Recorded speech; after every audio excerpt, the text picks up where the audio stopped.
Urdu point T V کے معزز ناظرین السلام علیکم۔ عثمان کی وفات کے بعد اس کا بیٹا اورحان تخت نشین ہوا اور حکومت اور فتوحات میں اپنے والد کی پالیسی کو اختیار کیا۔ 727 ہجری پر مطابق 1327 عیسوی میں اس کے ہاتھوں نکمیریہ فتح ہوا۔ یہ استنبول کے قریب ایشیائی کوچک کے شمال مغرب میں واقع ایک شہر ہے جس کا موجودہ نام عظمیت ہے۔ اورحان نے یہاں پہلی عثمانی یونیورسٹی قائم کی اور داؤد کیسری کو اس کا پرنسپل مقرر کیا، جو عثمانی علماء میں بڑی شہرت رکھتے تھے۔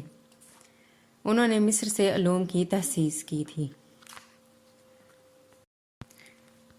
اردو پوائنٹ ٹی وی کے معزز ناظرین، آج کی ویڈیو میں ہم دولت عثمانیہ سلطنت عثمانیہ کے دوسرے بانی اورحان بن عثمان کی زندگی کے بارے میں جانیں گے۔ اورحان نے اپنے دور کے تقاضوں کے مطابق ایک لشکر بھی تشکیل دیا اور اسے مستقل لشکر کی حیثیت دی۔ سلطان اورحان رسول اللہ صلی اللہ علیہ وسلم کی اس بشارت کو پورا کرنا چاہتے تھے جو آپ صلی اللہ علیہ وسلم نے فتح قسطنطنیہ کے بارے میں کی تھی۔ انہوں نے ایک نہایت ہی اہم حکمت عملی ترتیب دی جس کے مطابق مازنیتی دارالحکومت مشرق اور مغرب دونوں سے محاصرہ کرنا تھا۔ اس منصوبے کو عملی جامہ پہنانے کے لیے اورحان نے اپنے بیٹے اور ولی عہد سلیمان کو بھیجا کہ وہ تنگ نائے کو عبور کر کے بعض مغربی گوشوں میں موجود مقامات پر قبضہ کر لے۔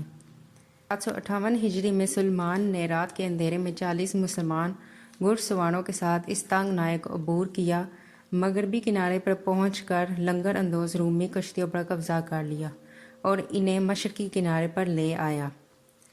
وجہ یہ تھی کہ عثمانیوں کے پاس اس دور میں بحری بیڑا نہیں تھا کیونکہ ان کی سلطنت ابھی تک اپنے ابتدائی مراحل میں تھی۔ مشرقی کنارے پر پہنچ کر سلیمان نے اپنی فوجوں کو حکم دیا کہ ان کشتیوں پر سوار ہو کر یورپی ساحل پر پہنچ جائیں، سو ایسا ہی ہوا۔ سلطان اورحان کی زندگی کا ایک اہم کارنامہ اسلامی لشکر کی تاسیس ہے اور اسے ایک خاص فوجی نظام کا پابند بنانے کے لیے منصوبہ بندی کرنا ہے۔ یہ لشکر کئی یونٹوں پر منقسم تھا، ہر یونٹ میں 10، 100 یا 1000 سپاہی تھے۔ مال غنیمت کا 5واں حصہ اس لشکر پر خرچ ہوتا تھا۔ یہ ایک باقاعدہ فوج تھی۔ اس سے پہلے صرف جنگ کے وقت لوگ رضاکارانہ جمع ہوتے تھے، کسی باقاعدہ فوج کا انتظام نہیں ہوتا تھا۔ انہوں نے ایک اور لشکر کا بھی اضافہ کیا جو انکشاریہ کے نام سے پہچانا جاتا تھا۔ ان میں ان 9 مسلموں کو بھرتی کیا گیا جو سلطنت کی حدود کے وسیع ہو جانے کی وجہ سے عثمانی سلطنت کے شہری بن گئے تھے اور غیر مسلم اسلام دشمن طاقتوں کے ساتھ جنگ میں مسلمانوں کی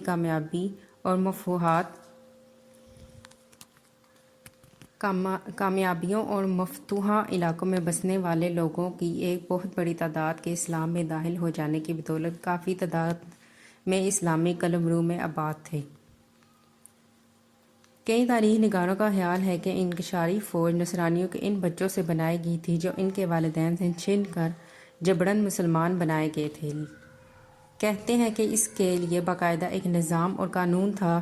ان کے خیال میں اس نظام کو دفشری نظام کہتے تھے۔ ان کے بقول اس نظام کے مطابق نصرانیوں سے بچوں کی صورت میں اسلامی شرعی ٹیکس لیا جاتا تھا جسے بچہ ٹیکس کا نام دیا جاتا تھا۔ حالانکہ حقیقت یہ نہیں، اصل صورتحال اس کے الٹ ہے۔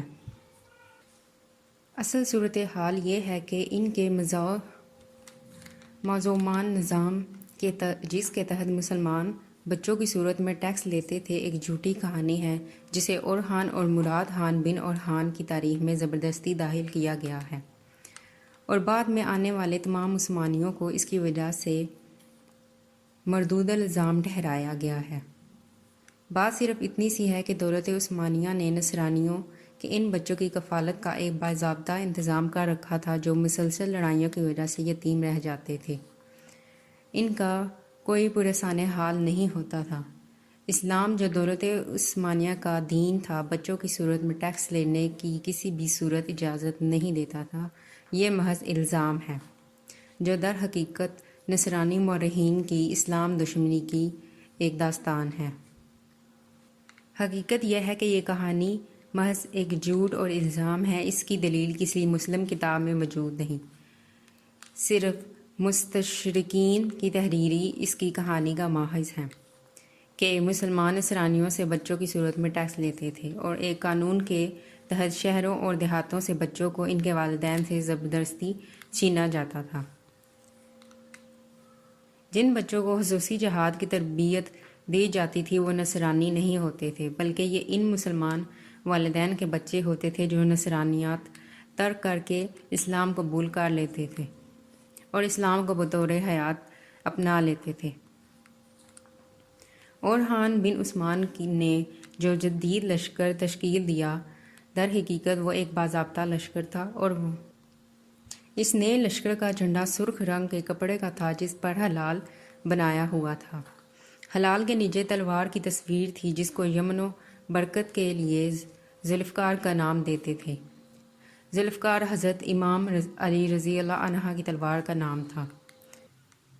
اورحان کے بھائی علاء الدین صاحب فکری آدمی تھے، علم شریعت کا صحیح فہم رکھتے تھے۔ جب بازنطیوں کے ساتھ مقابلوں کا سلسلہ دراز ہو گیا اور جہادی ذمہ داریاں بڑھ گئی تو اس نئے لشکر میں بھی اضافہ کر دیا گیا۔ سلطان نے ترک اور ان بازنطی نوجوانوں کا انتخاب کیا جو مسلمان ہو چکے تھے اور ان کا کردار اچھا تھا، اور انہیں نئے لشکر میں بھرتی کر دیا۔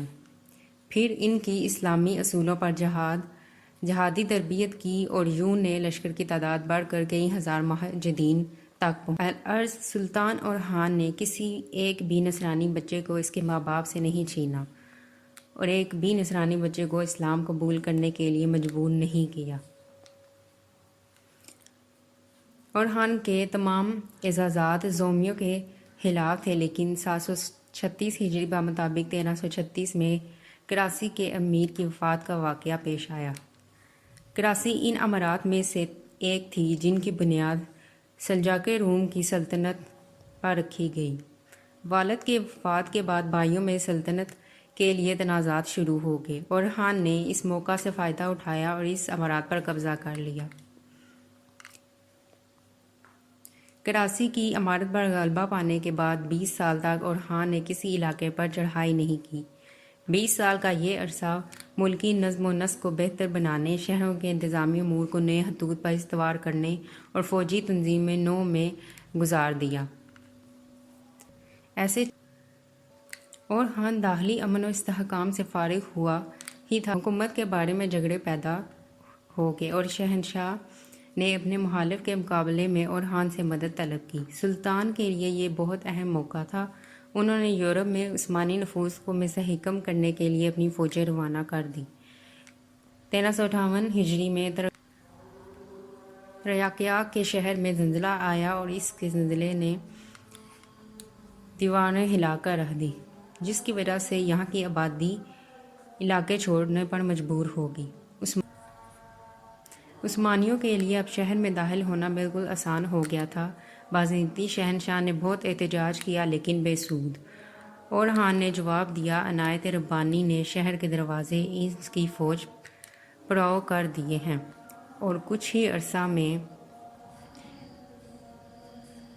یورپ میں عثمانیوں کا ہر اول دستہ بن گیا، اور اولین حملے جو جزیرے نمائے بلقان کی فتح پر ہوئے اسی شہر کیے گئے تھے۔ اردو پوائنٹ ٹی وی کے معزز ناظرین، ملتے ہیں آپ سے سلطنت عثمانیہ کی اگلی ویڈیو کے ساتھ، تب تک کے لیے اللہ نگہبان۔